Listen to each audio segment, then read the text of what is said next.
Welcome back, Chappelle. Welcome back to it. Welcome back to your Flip Classroom and our discussion of absolutism on the rise, focusing in on the Habsburg family and all that crazy stuff that's going on there, right? So we spent a lot of time today in class talking about like all the craziness with the Habsburgs, Charles V, his life, him retiring to a monastery in France so he could relax and, cover his walls and clocks and stuff like that. The thing that we are now getting into today, though, is we're going to be focusing on the reign of his son, all right? Philip II and the crazy life that he led. He's going to marry somebody very important. He's going to launch an invasion of England. It's all massively important, okay? Now, the big thing about it, though, is some of you are probably wondering yourself, why is he so big? Why is it so big? He's usually over off in the corner and stuff like that. So, every year, I tend to reuse this one particular flip, right? I have this one particular flip that is crazy, crazy good, and so I'm going to clip it in right after this, okay? But B period, C period, F period, shout out to all of y'all. Y'all are crushing it right now. Keep up the hard work. Focus in on this flip. Jot down some good notes. It's nice and short,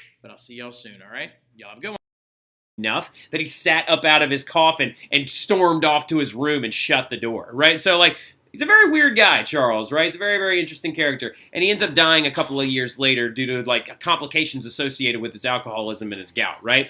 Now, the thing about it, though, also that you need to understand is that Charles's fits of rage and things like that might not have been 100% his fault. He might have also been genetically weak from the get-go. Because his entire family before him and then after him would oftentimes go off and marry other family members, right? There was a heavy amount of incest in the Habsburg family. So much incest in the Habsburg family, in fact, that they actually had a distinct facial feature that you could recognize a Habsburg by just the way that they looked, right? And it was this thing called the Habsburg jaw, okay? Write that down. The Habsburg jaw is basically they would have an underbite like this, right? Their top teeth would go behind their bottom teeth, and that's how you always knew, oh, that's a Habsburg right there, because, their parents were all cousins and stuff. So, and it got so bad that they kept passing on these recessive genes and these bad genes that literally they all had this huge problem like this. And so remember, I said they split it into an Austrian branch and a Spanish branch. The very, very last Spanish king that was a Habsburg is this guy. His name is Carlos II. And Carlos II had such a bad underbite that he talked like this, and he drooled all the time, and he didn't even say his first words until he was 8, and he didn't even walk until he was 4, right? So, Carlos II is a good example of this incest in the Habsburg family and why their Spanish branch died out so quickly, right? Now, his death is going to lead to a massive war we'll talk about later on, called the War of Spanish Succession, right? So, and that actually leads to the very first coalitions of countries teaming up against Louis XIV, the guy that we'll talk about a little bit later. Now, the Habsburg family, as you can tell, though, as we're going forward, is going to be of massive importance. Charles V is going to be of massive importance. And we got to talk about one of those rulers that he passed rulership on to, right? So Charles V, like we said, split the family in half, right? But splits them in half, gives one half to Ferdinand II, his brother, and gives the other half to Philip II, his son. So we are now going to take some time to talk about Philip II. Philip II, his son, is very shy, very recluse, but is now going to be the king of Spain, Portugal, the Netherlands, as well as one other country here in a little bit, right? So he takes over Portugal, and through a very certain kind of schemy little convenience thing, and he takes over Portugal and he becomes the richest man and richest ruler in the world. Because now, if you are the king of Spain, you have access to all this gold and silver coming in from North America and South America. And you have all of these spices coming in from India all the way around Africa. He also is basically in charge of most of the slave shipments that are coming from off the west coast of Africa, which is disgusting. What the heck, Philip? Now, the big thing, though, on top of everything else, is that going forward, he wants to have another country. He looks back at his dad. He's like, my dad couldn't handle the pressure and ends up going insane and splits the family in half and retires to a monastery, has a fake funeral, all this other stuff. Philip, though, saw an opportunity. Now, remember, who is Philip related to? Philip is related through marriage to the English royal family, right? Because remember, Henry was married to his great aunt, Charles's aunt, his father's aunt, Catherine of Aragon, right? Catherine of Aragon and Henry had one child together, Mary Tudor. So what he decides to do is marry his cousin, Bloody Mary, right? Philip actually went off and married Bloody Mary. Mary Tudor had a husband. That's not something that we talked about when we talked about the Reformation, but had a husband. It's this guy. His name is Philip II, right? Philip II, Mary's husband, becomes the king of England through this marriage. Now, here's the thing you got to understand, though. Jot this down. He is king by title only. Let me say it again.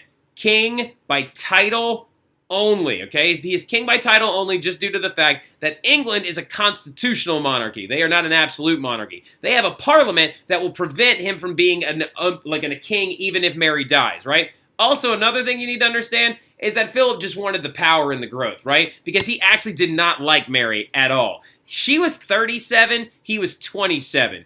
She found him handsome, he found her repulsive, right? So, like, they actually only ever, like, kind of, like existed in the same spaces a handful of times. He apparently cheated on her constantly, but she wanted to have kids with him so badly so they could install Catholic leaders onto the throne of England and prevent Elizabeth from ever inheriting the throne. It got so bad at one point, apparently, that Mary Tudor literally had a phantom pregnancy. Mary Tudor convinced herself at one point that she was pregnant and that she was going to have Philip's child, and then that child would become the next ruler of England, bringing England back to Catholicism permanently. But literally after months go by and there's no change in her condition because her menstrual cycle stopped, her stomach had swelled and things like that, and royal doctors were like, I'm sorry, Mary, but there's no child in there.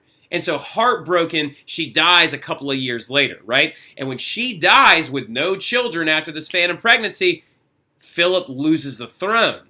Philip loses the throne, though, because remember, he's king in title only. And he tried to marry Elizabeth, okay?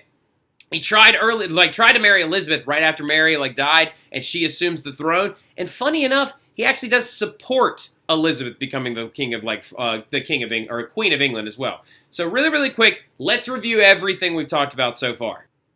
Yeah, so we talked about so far, Charles V, right? Make sure you know that. We talked about those Habsburgs. We talked about him splitting his family in half, retiring, giving half to Philip, giving half to his brother, and all that stuff. And then we spent most of this whole time talking about Philip II and his rise to prominence, right? How he marries Bloody Mary and how their whole relationship kind of bottoms out. Make sure you look over that stuff and study it again, okay? But now we're moving into his relationship with Elizabeth, okay? So picking up right where we left off, he ends up supporting Elizabeth, right? He supports Elizabeth's reign or ascension to the throne, mainly for one giant reason.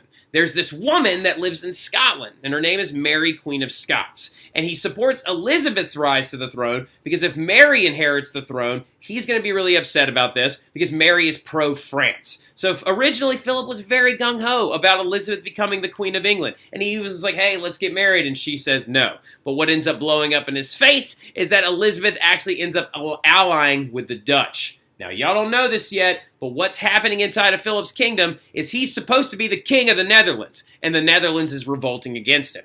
The Netherlands is in the middle of this thing called the 80 Years' War. They're revolting against Philip to try and actually get as much power and dominance as they can so they can create their own East India Company and they can make their money and go into their golden age, right? So what ends up going down, though, is that instead of actually helping Philip destroy the Dutch, Elizabeth allied with the Dutch, right? Philip becomes furious by this. He becomes enraged because he's trying to keep the Dutch underneath his thumb, and he's now so mad that Elizabeth is allied with the Dutch that he decides he's going to do something that every leader shouldn't do, okay? For the rest of your existence, if any of you ever become, like a dictator of Europe, okay, there's two things you don't do, all right? One, you never invade Russia on land, okay? Just don't do it. Promise? Do not invade Russia, and especially not during the winter. Napoleon, Hitler, way to go, dum-dums. Now, also, another big thing you don't do, don't try to invade England via the water, all right? So never, ever try to launch a naval invasion of England because you'll always end up losing Napoleon and Philip, because the big event that ends up happening is Philip, enraged by Elizabeth's alliance with the Dutch, enraged by the fact that he's no longer the king of England, enraged by the fact that the Dutch are literally revolting against him, he decides to launch this thing called the Spanish Armada, which happens in 1588, and it's one of the most famous examples of history that has ever occurred in European history, period, right? The Spanish Armada is a pivotal turning point because the English seemed heavily outmatched, right? Now, to give you an understanding, the belligerents of this fight had kind of equal number of vessels, right? The Spanish showed up with over 130 ships. The English had close to that amount. Most of the English ships, though, were merchant vessels were outfitted with cannons, and they had about 30-something warships, right? But the Spanish had over 20 galleons, right? And this right here is a Spanish galleon. The Spanish galleons were far larger than English warships, and they each of them had close to 60 cannons mounted, 30 on one side, 30 on the other. So when a Spanish galleon pulled up next to you and they were about to have a naval engagement, they could let off 30 shots of a cannon at your boat, effectively probably sinking it, or at least wounding your vessel to the point to where it can't fight anymore. So nobody wanted to try and fight Spanish galleons in the water. Elizabeth is worried about this. Elizabeth is nervous about this entire thing. And so what ends up going forward, though, is that actually Elizabeth hires a pirate to help her out, right? And with a little bit of luck and this pirate's help, she ends up winning the Spanish Armada, okay? So the English are going to end up winning with the use of fire ships and, like I said, getting a little bit lucky. What ends up going down is that the English, or excuse me, Elizabeth, hires a pirate by the name of Sir Francis Drake. And Sir Francis Drake comes up with a plan. And he's like, okay, we're going to try and force the Spanish to go around us and keep going to the north towards Scotland and Ireland. We're going to lure them into some like small bays and things like that where our lighter, smaller, and more maneuverable ships can get around the big, bulky galleons and push them out, right? What a genius idea. What a great concept behind this entire thing. So smart, right? And then also on top of it, Sir Francis Drake comes up with another idea, and he says we're going to use these things called fire ships, right? Fire ships is where they took old, broken down English vessels and set them on fire and would launch them at the Spanish galleons to try and cause confusion and melee, right? And then on top of that, as the Spanish continued to try and go all the way around England, let me pull up a map really quick. So England map D maps, okay? So like I'll show you really, really fast. Okay, here we go. Images. There we go. Here we go. All right, so like if we're looking at this map right here of England real fast, you'll actually see exactly what I'm talking about. So what ended up happening is Philip's boats came in through this area right here, right through the English Channel. Sir Francis Drake lured them into this area, and since the Spanish galleons were so big, the English drafted around them on all sides and used those fire ships, and the Spanish had to turn and run, right? Now, while they were turning and running, they had a plan. They were like, oh, we're going to sail all the way around Scotland and come all the way around down this side, and we'll land in Ireland. Why did the Spanish want to land in Ireland? Because Ireland's Catholic. Spain is Catholic. They're like, okay, we'll recruit an army right here, and then we'll launch a land invasion directly this way.